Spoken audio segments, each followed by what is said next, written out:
Bonsoir à tous et bienvenue dans la première grande édition d'information de cette toute nouvelle semaine sur Renouveau Télé, la télé totalement vôtre. Mesdames et messieurs, les titres. Selon le haut responsable de la CEDEAO, les 6 premiers mois de 2023 ont été sanglants dans les pays de l'Afrique de l'Ouest. Ils ont enregistré au moins 5800 attaques terroristes, faisant plusieurs morts. Les détails dans un instant.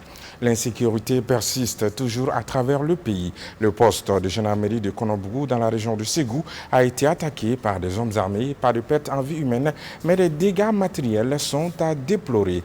Le Mali, qualifié pour les quarts de finale de l'Afro-Basket féminin 2023. Pour cela, il s'est incliné contre le Sénégal par le score de 72-49. Vous en saurez plus avec Djelika Guindo dans cette édition.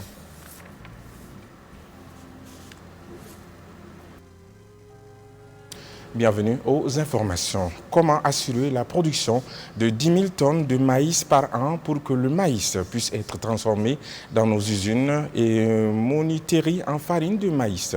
C'est sur cette problématique que le ministre de l'Industrie et du Commerce a échangé ce lundi avec les industriels au sein de son département. Et selon le ministre, le Mali dispose de potentiel pour relever ce défi. Les détails avec Amadou Diarra. 10 millions de tonnes de production de maïs par an. C'est la quantité que vise le ministre de l'Industrie et du Commerce pour une réponse structurelle au déficit de production de farine que notre pays connaît. Ainsi, pour atteindre cet objectif, le ministre de l'Industrie et du Commerce a échangé ce lundi avec les industriels.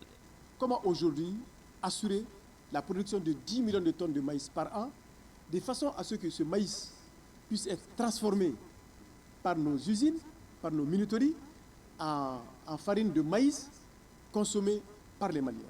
Moi, je sais que le maïs est une alternative crédible pour moi. Il s'agira de poser cette problématique avec vous, de voir dans quelle mesure nous pouvons concevoir ce programme national de production du maïs dans la perspective de produire de la farine de maïs pour couvrir notre besoin national en production de pain.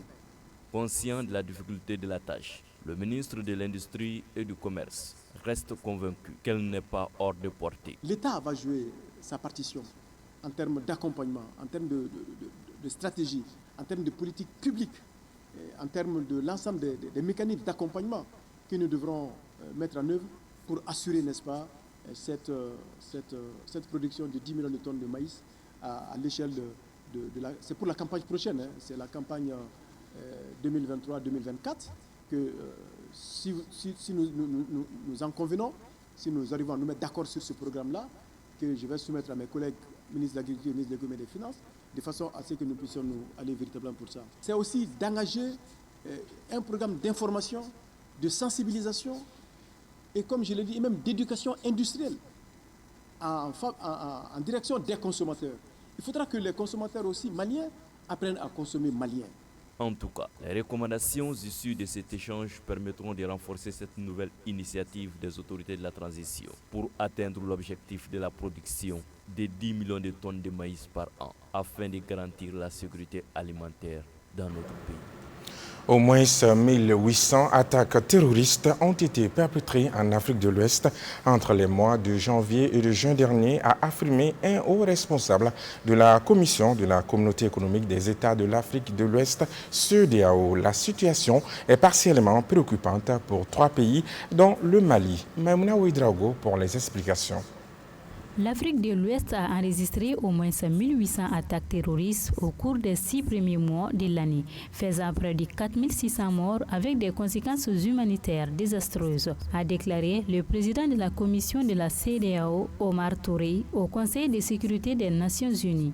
Dans les détails, le Burkina a enregistré le bilan le plus élevé, avec 2725 attaques, suivi du Mali 844, du Niger 77 et du Nigeria 70. Il s'est dit alarmé par le nombre de victimes de l'insécurité dans les pays de la région ouest africaine, ajoutant que la perpétration d'attentats terroristes au Bénin et au Togo est une indication frappante de l'expansion de ces crimes aux États riverains, une situation qui, selon lui, constitue une menace réelle pour notre sécurité collective. Malgré les efforts des forces armées et de sécurité, on constate une recrudescence des attaques terroristes dans notre pays. Ces dernières semaines, plusieurs attaques ont été enregistrées dans différentes localités du pays.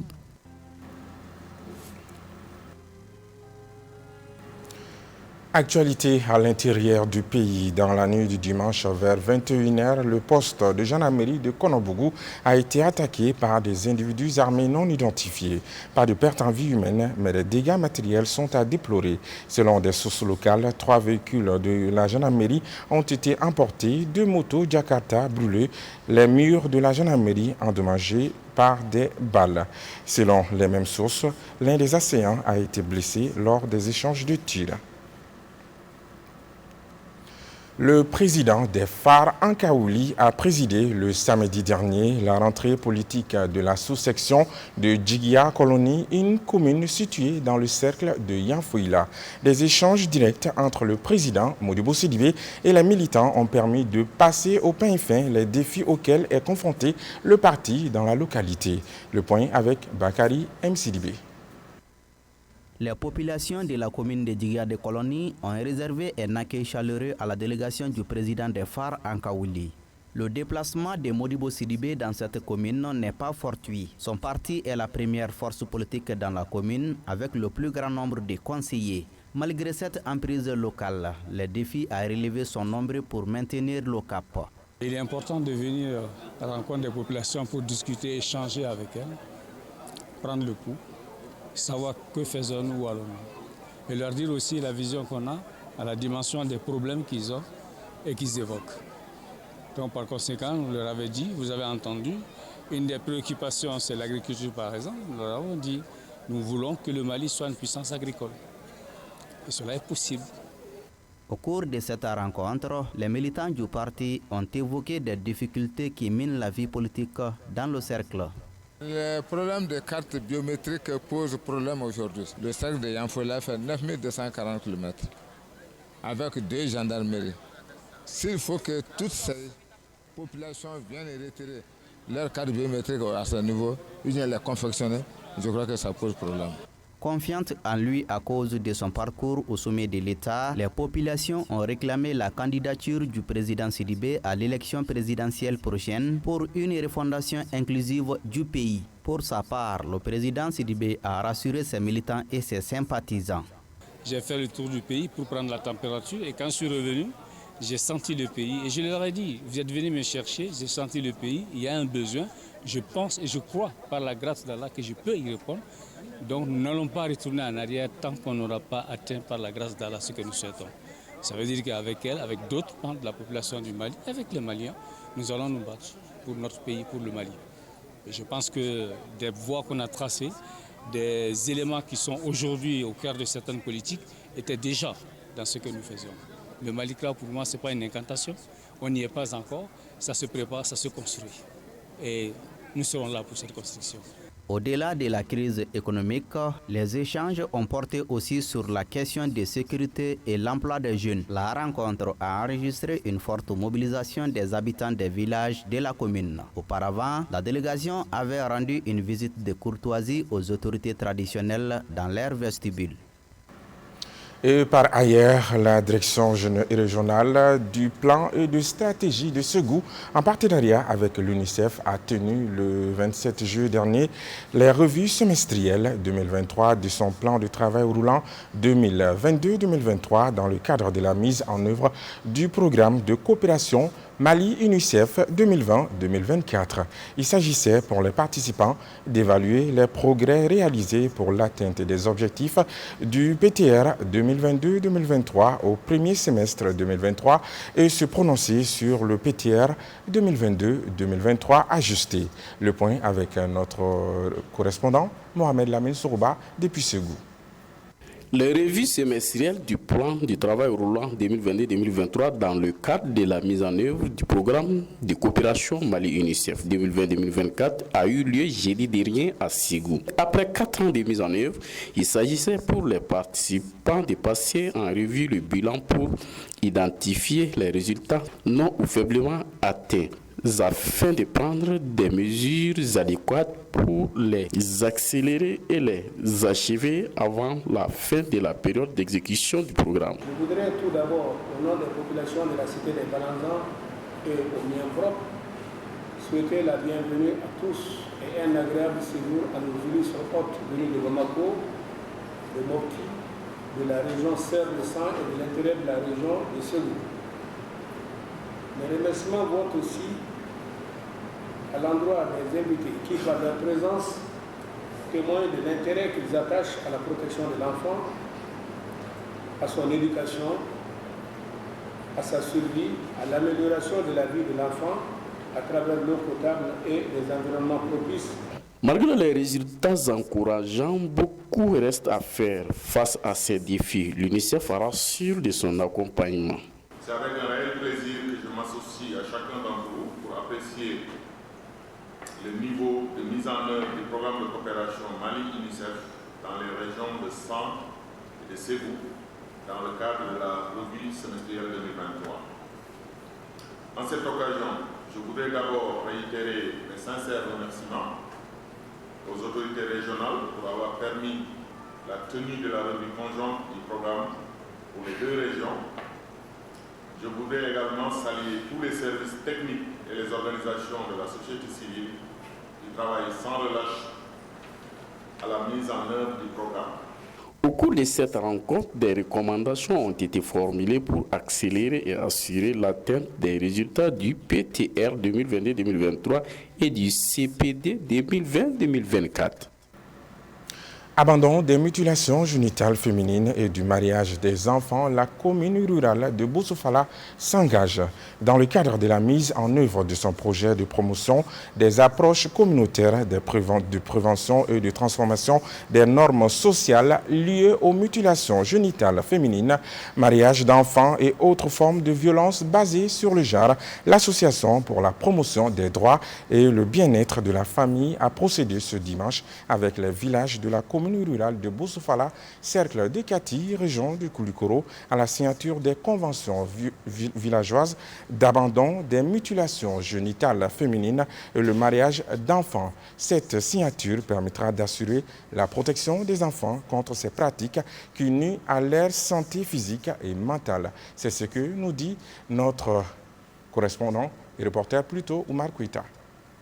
Par la signature de ces conventions, les pratiques de l'excision et le mariage des enfants sont désormais un mauvais souvenir dans les 17 villages de la commune de Bossofala. Cette convention est le résultat de plusieurs années de campagnes d'information et de sensibilisation de l'ONG APSEF et ses partenaires. On a combiné beaucoup d'activités de 2020 à aujourd'hui. Il y a des activités de formation, des activités de mobilisation sociale, il y a les visites à domicile. On a fait des counseling, on fait même les prises en charge médicales et psychosociales des survivantes de violences basées sur les genres. Toutes ces activités vraiment nous ont permis de toucher la communauté au plus profond. Au départ, ce n'était pas facile, il y avait des problèmes de confiance, on se méfiait un peu. Souvent, le sujet, certaines personnes, c'était tabou. Donc, mais on a continué doucement, petit à petit. Il faut noter que c'est un projet qui évolue dans la zone il y a 3 ans. Projet de transformation des normes sociales, inscrit dans le cadre du programme Initiative Spotlight, en partenariat technique avec UNICEF. La pression sociale, le tabou autour du sujet, le manque d'informations sur les conséquences néfastes pour la santé, les amalgames avec la religion font des pratiques de l'exclusion et le mariage des enfants difficiles à éradiquer dans notre pays. Pour la directrice régionale de la promotion des femmes de Koulikoro, ces acquis de Bossofala doivent être pérennisés. Le suivi, on doit faire le suivi sur le terrain, comme vous l'avez dit, étant en direction régionale. Le programme national par rapport à l'abandon des pratiques néfastes aussi est là.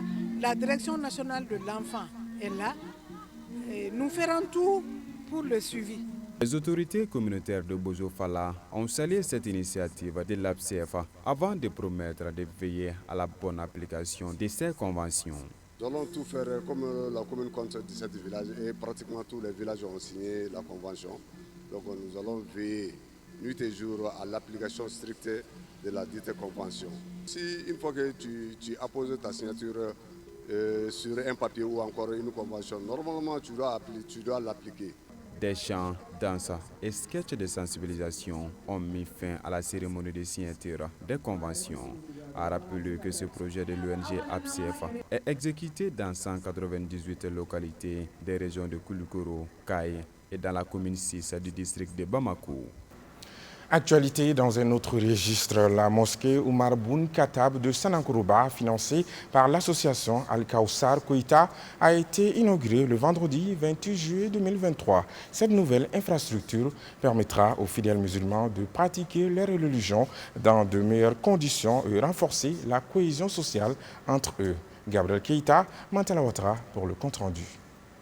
Financée à hauteur de plusieurs millions de francs CFA par l'association Al-Kawsar Koïta, la mosquée Oumar Boun Khattab de Sanankourouba a été inaugurée vendredi, jour d'Achoura. Ce nouveau jour, équipé de plusieurs commodités requises pour les 5 prières, va sans nul doute renforcer la cohésion sociale et le vivre ensemble entre les fidèles musulmans de la localité. Dans le cadre de l'inauguration officielle de la mosquée, dont la population de Sanankourouba a bénéficié auprès de l'association Al-Kawsar Abdoulaye Koïta. Comme vous le voyez tous, il y a des intervenants qui m'ont précédé, ils ont tout expliqué. Il y a une requête qui a été formulée par les fidèles, par les résidents ici, auprès de Al-Kawsar Koïta, pour une nécessité d'avoir le forage et encore une mosquée. Dieu merci, ça a été fait comme vous le voyez. Un forage équipé bien a été installé et la mosquée aussi a été bien construite comme vous le voyez. Le groupe Al-Kawsar Koïta a vraiment mené cette tâche à Sanankourouba et qui confie cette infrastructure à la population de Al-Kawsar Koïta pour les bons usages. Cette donation de l'association Al-Kawsar Koïta a été appréciée à sa juste valeur par les bénéficiaires de la localité. Parce que ni misirikoy ni kera la nyini mi akatane sambidoué. Du temps de mon père, il faisait prier les gens dehors parce qu'il n'avait pas de mosquée. Ma mère aussi était déterminée, mais elle n'a pas pu construire de mosquée. Nous qui sommes leur progéniture, nous suivons leurs traces. Si le bon Dieu a fait grâce pour l'ouverture de cette mosquée, nous ne pouvons que le remercier. Nous saluons l'imam Koïta ainsi que la femme qui a financé la construction de cette mosquée. Je salue tous les musulmans. La construction de cette mosquée nous a fait plaisir. Que cela plaise au bon Dieu. Cette cérémonie d'inauguration a été couronnée par des séances de prière et de bénédiction. Afro-Basket féminin 2023, un match comptant pour la 3e journée de la poule C, disputé hier dimanche à Kigali. Le Mali sort vainqueur du derby ouest-africain devant le Sénégal, 72-49 pour se qualifier en quart de finale. Le compte-rendu de la rencontre avec Djelika Guindo. Après avoir battu l'Ouganda lors de son premier match, le Mali prend la tête du groupe C avec 4 points après sa victoire sur le Sénégal, comptant pour le 3e match de la phase des groupes. Et pour autant, nos joueuses ont difficilement débuté cette rencontre contre les Sénégalaises en s'inclinant à l'issue des 2 premiers quart-temps, 11-16, 26-28. Il a fallu attendre le retour de la mi-temps pour voir les Maliennes prendre le dessus lors du 3e quart-temps 52-36 avant de prendre le large lors du 4e et dernier quart-temps sur le score 72 points contre 49. On est très content. Notre objectif reste d'aller chercher le trophée. Donc si on se qualifie pour les quarts de finale, on ne peut que nous en réjouir et dire que c'est une étape. Donc on va se remobiliser, se reconcentrer pour voir venir ce qui va arriver.